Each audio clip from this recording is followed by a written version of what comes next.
So I know it's a cliche, and you've heard me, if you've been to a CEP conference before, say it 100 times, that foundations play a unique role in our society, and an important role, a role that other actors can't or won't. And for that reason, your effectiveness matters. And you've probably also heard me say that everything it takes to be effective sounds like what it takes to be effective in anything. You need clear goals.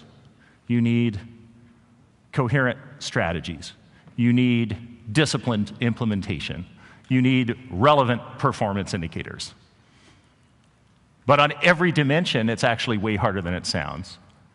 So how do you choose goals when there are so many interdependent, pressing problems? Do you give locally out of a sense of commitment to your local community, or do you give globally where arguably your dollar might do more good?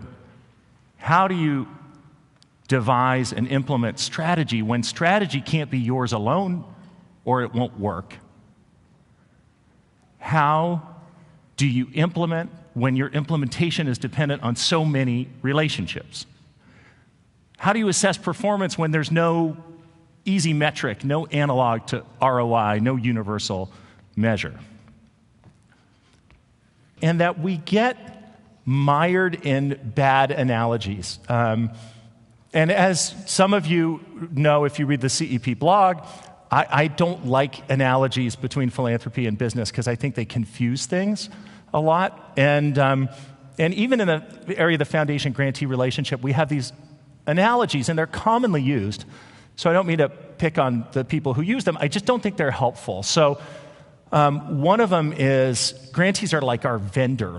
They're like the guys who fix your roof. And you just care if the roof is fixed, and you don't really care about anything else. And for some of your work, I get it. You're funding a research piece at a department at a university, and you're not really interested in the larger department or the university. Sometimes that is true.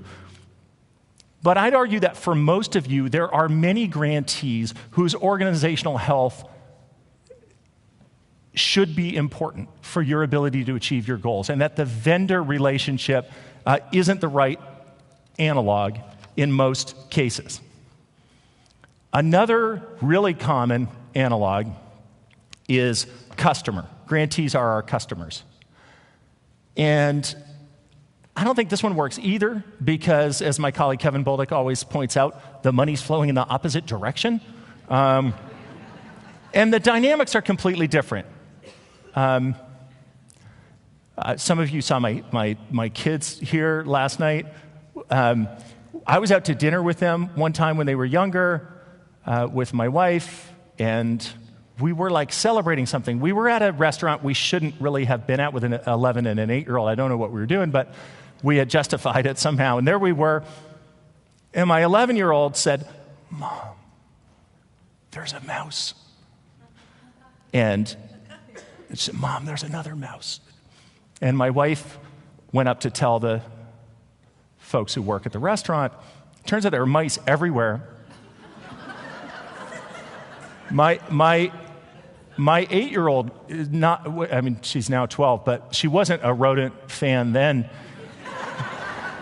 And she isn't now. And so we were trying to keep her in the dark, but eventually she figured it out. She didn't want her feet to touch the ground. I had to carry her out.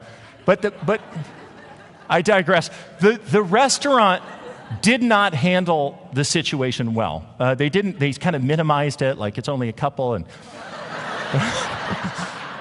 so what did I do? I did what every red-blooded American in the current moment in time would do.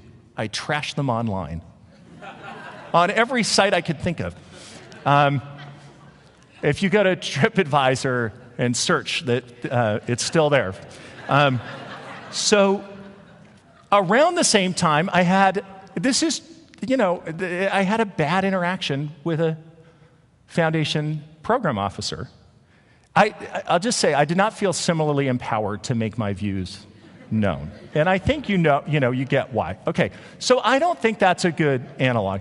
And the third one, and a lot of you use this, but I don't think it's helpful either, is investor-investee. And I get it, you getting a return and just getting social impact, but it doesn't feel right in terms of the dynamic. And I think it's as simple as this: you don't own them, right? And I think it undermines the partnership between funders and grantees. I know some of you may differ, but I don't think that's a great analog either. So I think the best analog for the foundation-grantee relationship is the foundation-grantee relationship. It is just different. And now I'm about to tell you what I think it takes to have strong relationships, and you'll say, well, that's what it takes to have strong relationships in anything, and maybe there's some truth in that. But if you're not sensitive to the differences in the dynamics, really sensitive, then I think it can create problems.